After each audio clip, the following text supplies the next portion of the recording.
အားလုံးပဲမင်္ဂလာပါရှင်တီချက်စင်ပေးကကြိုဆိုပါရရှင်တီချက်ရဲ့ဒီနေ့ပေါ့နော် grade 5 mark grade 23ဝင်တဲ့ verb form စာအုပ်လေးတွေကပေါ့နော်တီချက်ရ verb form 3ကြောင်းလေးကိုတူတူလေ့လာကြည့်ရအောင်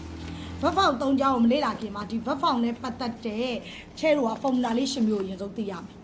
ပြီးတော့တီချက်ခုသင်မှာတော့10 17 12ပေါ့နော်ဒီဟာလေးကိုသင်မယ်ကဲကြည့်အောင်နံပါတ်1 phone I can blank the clothesခံနောက်မှာ model verb နောက်မှာပါလိုက်လေ verb 0လိုက်တယ်ရှင် model verb ကပါလေခံခွတ်ရှယ်ရှုပ်ဝယ်ဝမေမိုင်းမတ်ရဲ့နောက်မှာ verb 0လိုက်တယ် fold fold take you should black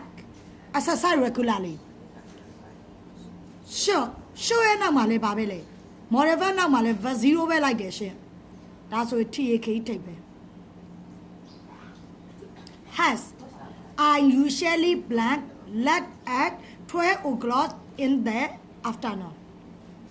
usually နောက်မှာပါလိုက်လေဒီမှာ usually ဆိုဒီချက်ပြောမယ် always sometime often usually every daily weekly regularly generally on Sunday never twice a day every day every month ပါပြီဆိုရင်တော့ for one နဲ့များသုံးတယ်အဲ့တိုင်းပဲကြည့် I ဒီ subject အနေလားအများလားကြည့် I ဒီ subject အများ BP နဲ့တွဲတာလွဲလို့I ရ subject အများ BP နဲ့တွဲပြီဆိုတော့I ရ subject အနေနဲ့သုံးတယ်ကဲဒါဆိုရင်I ရ subject များဆိုတော့ verb များမယ် verb များရင် HASS ရဲ့ verb များပါလေ HAVE have ဖြစ်တယ်ဒါလောက်ဆိုရင်တော့နားလည်မယ်လို့ထင်ပါတယ်ဒီချက်တို့ဒီမှာဒါဘာသာပြန်စရာလည်းမလိုဘူးပြီးရင်အဖြေကိုအလွတ်ကျက်စရာလည်းမလိုဘူး तू ကပတ်တန်လေး तू ကရှင်မျိုးလေး तू ကလှုပ်ယုံနဲ့ရရလို့ဒီချက်ကပြောချင်တယ်